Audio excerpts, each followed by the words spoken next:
Olá, seja bem-vindo ao fechamento do mercado desta terça-feira, 18 de novembro de 2025. Uma terça-feira com muita volatilidade no mercado. No âmbito interno, nós tivemos a prisão do controlador, o principal acionista do Banco Master, logo pela manhã, Daniel Vorcaro, que é acusado ou suspeito do desvio de pelo menos 12 bilhões de reais e a liquidação pelo Banco Central do Banco Master. O Fundo Garantidor de Crédito deve destinar ao Banco Master 42 bilhões de reais. E no exterior, as atenções seguem voltadas ao relatório que vai ser divulgado de emprego na próxima quinta-feira, feriado aqui no Brasil, mas o mercado funciona normalmente no exterior. E amanhã será divulgada a ata do último encontro da política monetária lá do Fed, do FONC, né, que é o equivalente ao Banco Central aqui no Brasil. Será que haverá ou não um corte de juros na próxima reunião em dezembro, lá nos Estados Unidos? Porque aqui prevalece a taxa e permanece nos 15% a taxa Selic, inclusive nas projeções feitas, inclusive, pelo último relatório do Banco Central, a pesquisa Focus. Bom, vamos ao mercado. Antes do mercado, temos a previsão do tempo em tempo real, o que acontece. Choveu agora há pouco na capital paulista, foi uma pancada forte, ventos, mas já parou.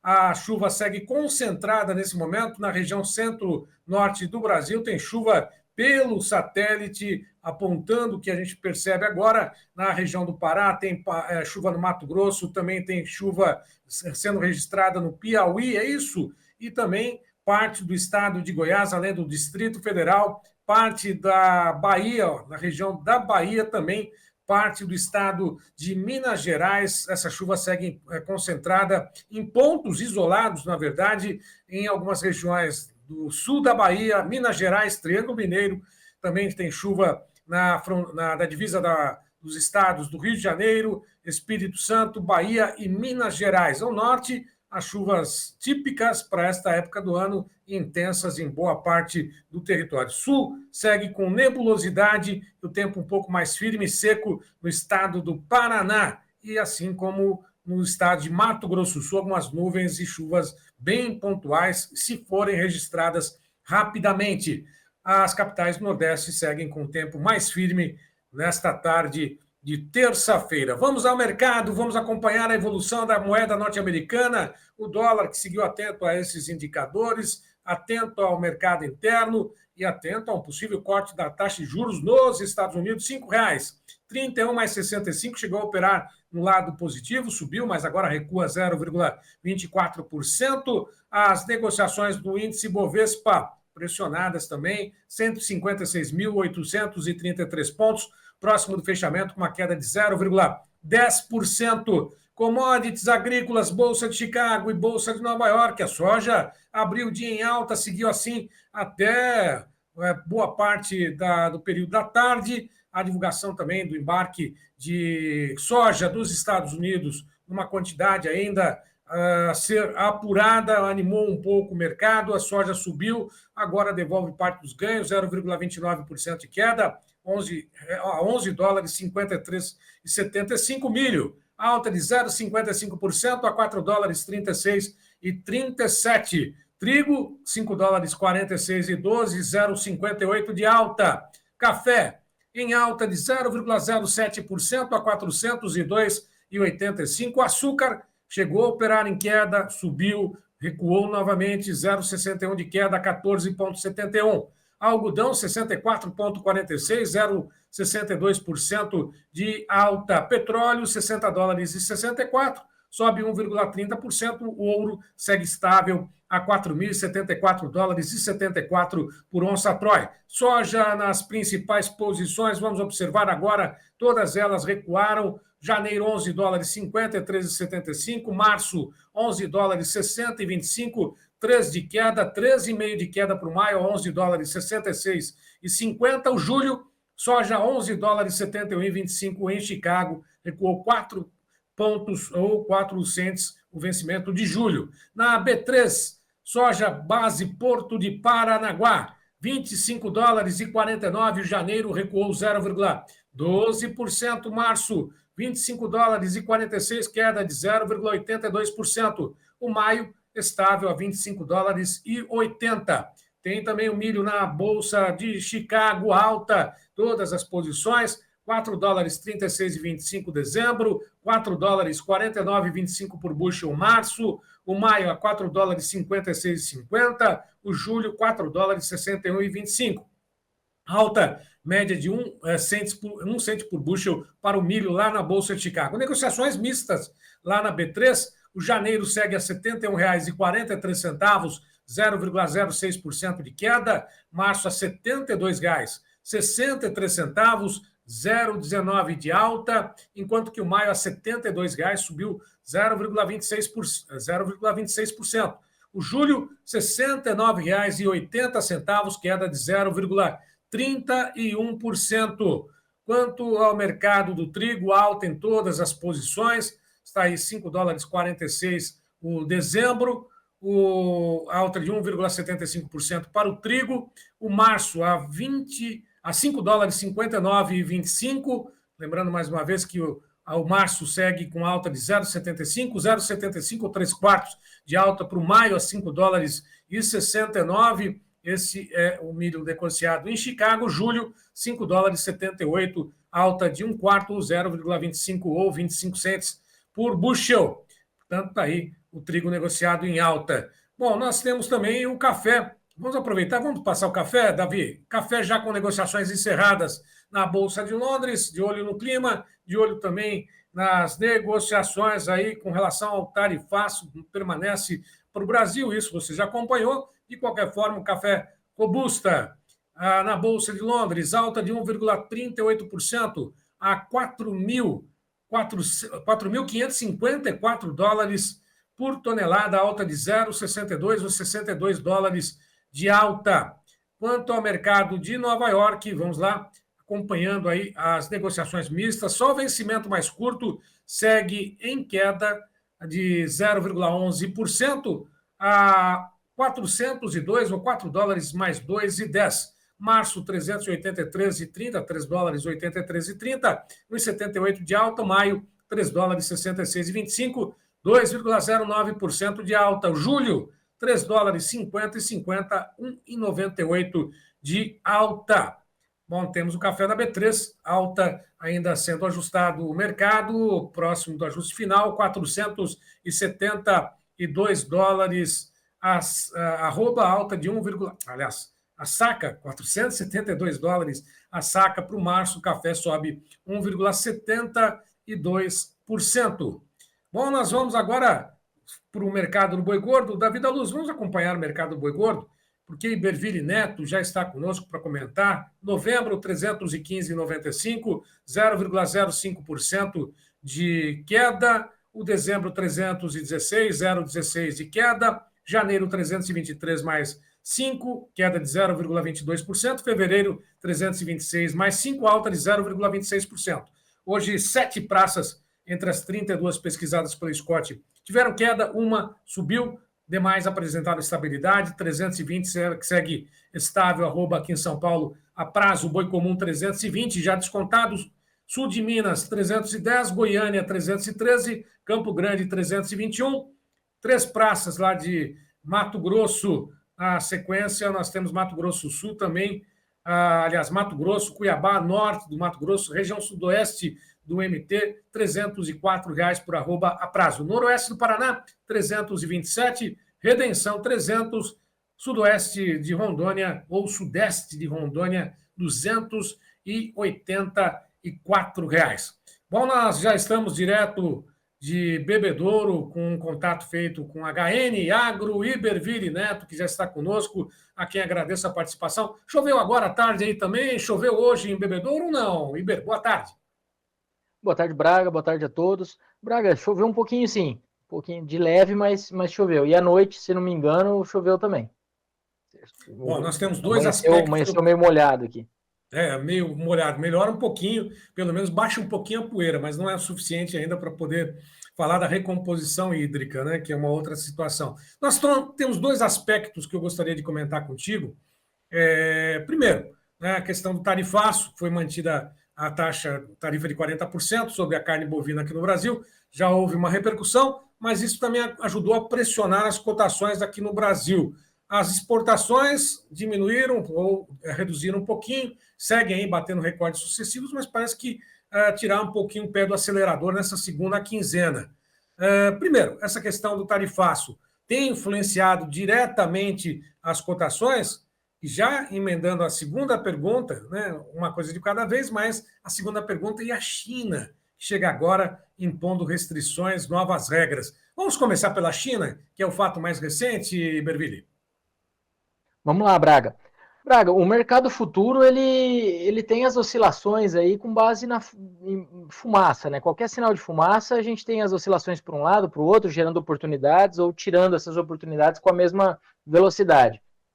No mercado físico, nós não temos observado grande mudança em relação ao que vinha sendo observado. O mercado está um pouquinho mais, os frigoríficos estão testando um pouquinho mais a banda inferior dos negócios ali que já vinham ocorrendo. Eles estão tentando trazer os valores para os valores menores ali dessa banda, mas a gente não está falando de um mercado que está cedendo.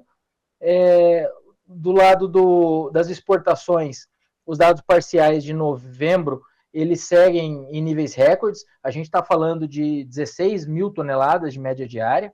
Tá? Lembrando que o maior volume médio diário que a gente já embarcou foi agora em outubro, mas foi em torno de, foram 14,6 mil toneladas, na casa das 14 mil toneladas, para manter aí, para não cravar um número sem estar com ele na frente, mas a gente está falando agora de uma evolução importante. A primeira semana de novembro foi mais forte que a segunda. Quando a gente pega o acumulado até a segunda semana, ela já desacelerou um pouco, porque a gente tinha 20 mil toneladas na parcial, na primeira preliminar. Ou seja, a segunda semana foi relativamente mais fraca, ou consistentemente mais fraca. Mas isso é normal. Quando a gente fala de China, no último ano, por exemplo, as exportações para a China em novembro caíram um pouco mais de 20% na comparação com outubro. E nos últimos 4 anos, elas sempre caíram em novembro na comparação com outubro. 2021, a gente pode considerar que foi um ano que a gente tinha aquelas suspensões devido ao caso atípico de vaca louca, mas 2022, 23, 24, as exportações sempre cederam, porque passa aquele período que a China tenha o momento mais forte de compras, e depois ela dá uma diminuída no ritmo. Tá? Esse ano, claro, que a gente tem as atenções voltadas para as salvaguardas, para essas possíveis cotas ou tarifas que venham a ser impostas, mas eu sempre gosto de fazer uma ponderação no seguinte sentido. Quando a gente fala de encarecer a carne que entra no país, isso protege o produtor chinês, que está com uma arroba muito mais cara que a nossa. A arroba na China é próxima da arroba dos Estados Unidos, na casa de $100 e poucos. Mas, por outro lado, diminuir o fornecimento do seu maior fornecedor, na verdade isso seria para todos os fornecedores, né? Mas diminuir ou dificultar a entrada de carne encarece a carne lá dentro e tem os efeitos do lado da economia, tem os efeitos do lado de um encarecimento de carne, da pressão ou do adicional que isso coloca no cenário de inflação. Então, por um lado, os produtores gostam dessas atitudes, por outro lado, o resto da população não tem, eu creio que ele não veja com os mesmos olhos. Tá? Então, a gente não é uma medida que pode ser tomada com certa tranquilidade, sem um contraponto. O contraponto é o encarecimento da carne lá, que já vem se recuperando de preços em relação a momentos que nós tivemos há algum tempo. Essas salvaguardas que o Iberville está comentando, foi no dia 14 agora, em Xangai, que foram anunciadas, e que devem ser oficialmente anunciadas no dia 26 de novembro, se haverá ou não a implementação dessa salvaguarda, ao que tudo indica, sim, são restrições, e de que forma isso pode impactar aqui no Brasil também. Lembrando que lá na China, né, estão querendo resguardar a pecuária local, né, mas vai precisar de qualquer forma, né? Porque eles têm um grande plantel de suínos, a importação de bovinos é necessária, também de búfalos, né? Bubalinos, também de outros países. A China precisa necessariamente da carne brasileira, né, Berville? Como você mesmo disse, é uma questão de economia também pesar muito no preço ou no bolso do consumidor chinês, né? Braga, o que acontece? A China, ela tem um processo que vem nas últimas décadas de crescimento populacional, crescimento de renda, urbanização, e quando a gente coloca mais renda com a população e essa população indo para a cidade, isso influencia os hábitos de consumo, influencia o consumo per capita. E aí a população crescendo, além do consumo per capita, gera o aumento do consumo total. No caso da população chinesa, dependendo da fonte que a gente usa, ela já chegou num platô e a expectativa é até que ela tenha algum declínio, em termos de quantidade de pessoas, mas o consumo per capita ele tem crescido. E isso se intensificou ali em 2018 a 2020, 2021, porque a gente teve os casos de peste suína africana, que dizimaram uma parte importante do plantel de suínos da China, que é a maior produtora mundial. Então, em 2018, a gente tinha ali uma produção, números por cima aqui, 50 e poucas milhões de toneladas de produção de carne suína. Nos anos seguintes, isso chegou a cair 20 milhões de toneladas por ano, só da produção de carne suína. Por isso que eles começaram a comprar mais carne de todos os tipos, porque a carne bovina, a carne suína subiu demais, e isso abriu espaço para que a população testasse, experimentasse ali outras proteínas. E quando a gente pega o consumo de carne suína, de carne bovina, lá em 2018, se a gente pegar uma cesta do prato do chinês, ali, do consumo do chinês, carne bovina, suína e de frango, sem entrar nos pescados, né? Mas carne bovina, suína e de frango. A carne bovina representava 8% dessa cesta. Agora, no peste suína africana, nos 2, 3 últimos anos, a gente está falando de alguma coisa em torno de 14%. O que eu quero dizer com isso? Lá, inicialmente, os preços da carne suína tiveram picos, porque houve uma queda de produção importante, e isso gerou um aumento de importação de outras proteínas, gerou uma abertura, um espaço para a carne bovina entrar na mesa do chinês. Só que depois, o preço da carne suína já voltou ao normal lá há alguns anos, tá? Ele já passou aquele pico, e a gente continuou vendo a carne bovina ganhando espaço. Então, é uma mudança de hábito que tem acontecido lá. É algo muito positivo quando a gente pensa estruturalmente. Agora, claro, tem as salvaguardas, tem essa questão toda, mas nós não vemos isso como algo que deva mudar demais o mercado, porque eles estão aumentando o seu consumo e o Brasil tem essa carne para fornecer. Todo final de ano, eles diminuem as importações e todo final de ano tem negociação de preço, tem negociação, muitas vezes surgem alguns pontos extra negócios aí, e isso está ficando quase recorrente, a ponto de que o inesperado da China já está sendo esperado, sabe? Todo final de ano tem alguma novidade, e esse ano são essas salvaguardas que iriam sair em agosto, agora foram prorrogadas aparentemente para novembro, mas também temos que ver se elas virão, e isso saiu de agosto para novembro porque eles jogaram para depois do período de pico de importação deles, que é essa carne que sai em setembro, outubro, novembro, e para chegar lá, ser internalizada e estar disponível para o pico de consumo que acontece no Ano Novo Chinês, que bate ali no começo do nosso calendário, isso varia um pouquinho de ano para ano. Tá certo. Bom, de qualquer forma, a questão das exportações para os Estados Unidos, o tarifaço foi mantido em 40%, reduzido em 10% para todos os países. Isso já está sendo absorvido pelo próprio mercado. De qualquer forma, o prejuízo alegado pela Abrafrigo foi de 700 milhões de dólares em relação às exportações para os Estados Unidos. Tá? Tem todo esse contexto. Tem China, tem Estados Unidos, tem uma redução um pouquinho no ritmo dos embarques em relação ao mesmo período do mês anterior, né? O mês de novembro. Agora, e o produtor? E o pecuarista? Está havendo uma pressão sobre as cotações do mercado físico. Isso também já era esperado, todo esse clima, toda essa conjunção de China e também Estados Unidos, isso está sendo suficiente para poder pressionar as cotações do mercado físico, só para poder ter essa avaliação da tua parte, Berville. Braga, o mercado físico ele deu uma acalmada frente ao cenário mais forte que vinha sendo observado. Agora a gente está falando aqui de um escoamento que está mais calmo pela segunda quinzena, mas as informações também são de que esse início de semana não foi ruim, considerando uma segunda quinzena, e daqui a pouco nós temos o pagamento do 13º salário, da primeira parcela, até o final de novembro, depois temos bonificações e alguns alguns pontos de renda extra que chegam na economia e acabam ajudando. Depois, no início de dezembro, temos mais no início de mês, e a segunda quinzena de dezembro é um período bom de consumo devido às festas, e também a segunda parcela do 13º até o dia 20. Dito isso, do lado do consumo doméstico, a gente tem um período de melhor consumo. Aí alguém pode falar, mas e esse cenário econômico? Nós temos um cenário econômico de muita cautela? Temos mesmo. Só que de hoje para o final do ano, o consumo tende a melhorar.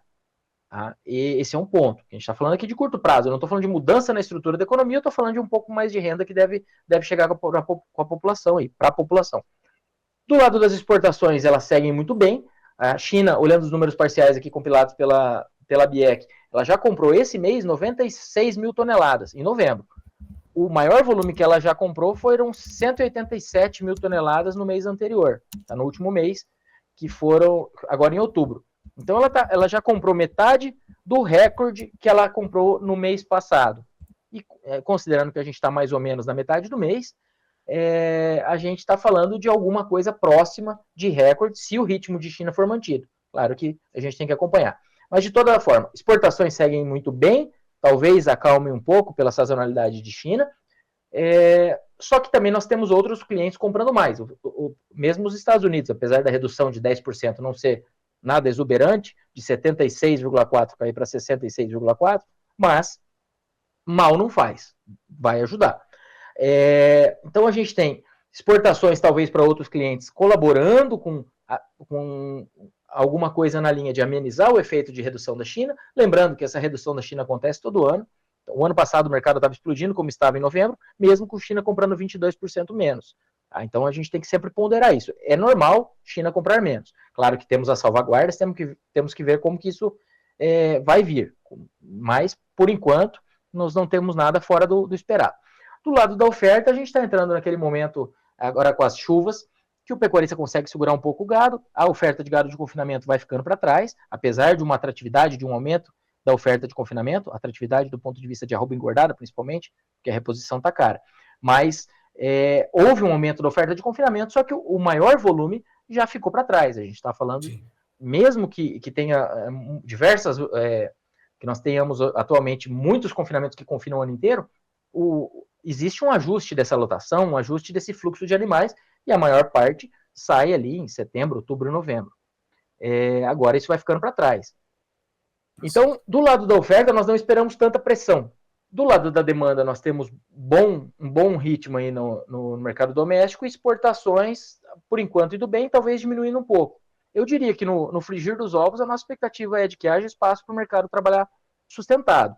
Normalmente, ao longo de dezembro, os frigoríficos tiram o pé um pouco das compras, porque eles fazem as escalas para a demanda da segunda quinzena, demanda ali das festas, até o comecinho ali, a primeira semana mais ou menos de dezembro.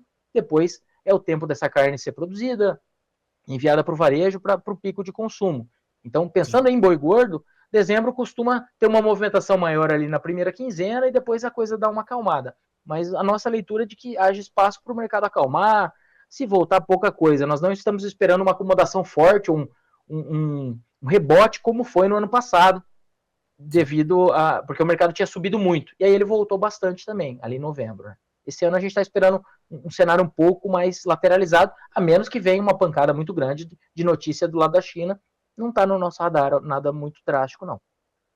Iberville Neto, obrigado pela participação sempre conosco, diariamente, o Iberville, a Isabela Camargo, mandando as informações direto da HN Agro conosco. Agradeço, um grande abraço, obrigado, até uma próxima. Obrigado, Braga, as ordens sempre. Um abraço e até a próxima. Obrigado. Davi da Luz, nós temos o recado do João Batista Olive e da Lotus Biosoluções, vamos lá? Essa revolução o Altamiro Gomes está trazendo para o setor de hortaliças. A revolução vai ficar, João Batista, no seguinte: no curto espaço de tempo de produção, o baixo custo de produção, porque muitas vezes o produtor acaba fazendo um investimento muito alto nos químicos e pouco aproveitado pela planta. E com isso nós vamos equivaler custos. Isso é uma revolução na questão do uso dos químicos. Nós reduzir o uso do químico, mas deixar ele mais disponível para a planta e com menor custo para o produtor, aumentando a produtividade. Essa é a essência dos produtos da Lotus. Essa é a essência do produto base da Lotus, que é o Lotus Premium. Muito bem, aproveite então, senhores, a experiência da Lotus. Entre em contato com a Lotus, o telefone está aqui nesta tela para você entrar em contato com o Altamiro Gomes. Vive o Brasil, tempo e dinheiro e Lotus Biosoluções na parceria aí. E vamos em frente. Lotus Biosoluções, excelência em produtividade. E vamos em frente, Davi da Luz, agora com a previsão do tempo. Ronaldo Coutinho, a previsão para os próximos 5 dias.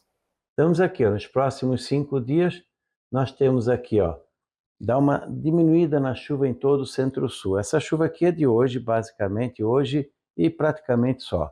Na sexta-feira até pode, sábado já pode ter alguma instabilidade aqui pelo sul e depois no domingo vai aumentando a chuva.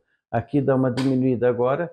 Mato Grosso do Sul, essa chuva é basicamente um pouquinho de nada hoje e depois lá por sábado volta a ter alguma chuva. Esse aqui vai até o dia 22, que é sábado. Então no sábado aparece chuva aqui, ó, no Mato Grosso Sul, no Mato Grosso também. Sábado começa a descer a chuva aqui para a parte sul. Até sábado a chuva fica mais no norte do estado, norte do Goiás, essa região aqui a chuva começa a aparecer agora na quarta, quinta-feira para frente. E chove bem, ó, na Bahia, principalmente quarta, quinta, sexta e sábado, a chuva ganha força nessa região, pegando o norte de Mato Grosso, Pará, o Mato Piba, boa parte da Bahia, até aqui o extremo oeste de Pernambuco. Aqui para cima, pouca chuva, na área aqui do Amapá e nessa foz do Amazonas também, pouca chuva. Indo aqui para os próximos 15 dias, a chuva aumenta bastante, principalmente do dia 20, 22, 23 para frente. Aí forma um canal de umidade, talvez até, quem sabe, um projeto de Zaca possa se formar aqui entre o Amazonas, Mato Grosso, Tocantins, Goiás, Bahia, Minas, Espírito Santo. Essa região aqui, ó, pode ter muita chuva concentrada ali do dia 20, 22, 23 para frente. Então, sem ser essa semana que vem é que está engrossando a chuva aqui, ó. Pode trazer transtornos na Bahia, sul da Bahia, sudoeste, oeste da Bahia, Tocantins, norte do Goiás e centro-norte de Minas. Então vai ter muita água aqui de 100 a mais de 200 milímetros de chuva em pouco mais de uma semana. A chuva volta também aqui no Mato Grosso do Sul, Mato Grosso, chuva volta também no sul e oeste de Minas, São Paulo. Só essa região aqui que já começa a ter aquela estiagem, aquela diminuição de chuva que a gente vem falando em novembro e dezembro. Inicialmente vai até ajudar aqui na parte do Paraná e partes do Rio Grande do Sul pelo excesso de umidade, mas depois começa a preocupar um pouco. Na anomalia nós temos o quê? Chuvas bem acima do normal nessa parte aqui do país, desde Mato Grosso, Goiás, Tocantins, Mato Piba, Bahia e centro-norte de Minas e norte do Espírito Santo. E aqui abaixo do normal, principalmente por causa dessa semana e um pouquinho semana que vem. São Paulo, apesar de abaixo do normal, Minas, essa parte sueste de Minas tem chuva, principalmente depois do dia 24. E a temperatura nos próximos 10 dias fica abaixo do normal em todo o centro-sul. Então vamos ter queda de temperatura nessa semana, embora durante o dia faça um pouquinho de calor, mas as madrugadas são frias. Até pode ter uma geadinha fraca aqui no topo da serra, nessa quarta, quinta e sexta, coisa mínima, nada de problema. Semana que vem, sim, está indicando uma queda maior ali na terça e quarta-feira da semana que vem. Então, atenção com doenças relacionadas ao clima mais ameno e ajuda no combate, no controle das doenças de verão. Diminui um pouco a pressão e nas pragas de verão também. Então, vamos ter queda de temperatura. Aqui, essa queda significa também a chuva. Nessa época do ano, quando fica abaixo do normal nessa região, é mais indicativo de chuva. Na Climaterra, Ronaldo Coutinho, voltamos amanhã.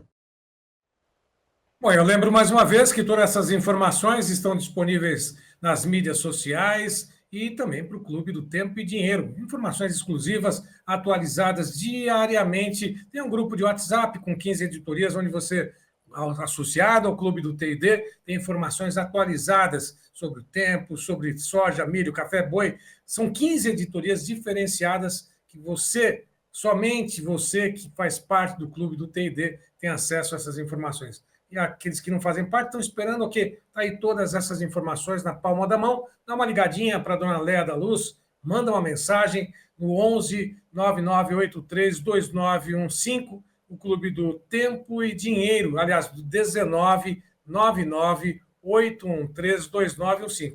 É o WhatsApp, manda uma mensagem. Eu quero, Dona Leia retorna para você. Você faz uma degustação durante 7 dias de graça. A todos que estiveram conosco, amanhã a gente está de volta a partir das 9 horas da manhã, com outras informações, a abertura do mercado. A todos um ótimo início de noite, finalzinho de tarde, início de noite. Bom descanso para quem vai descansar, bom trabalho para quem continua no trabalho e até amanhã.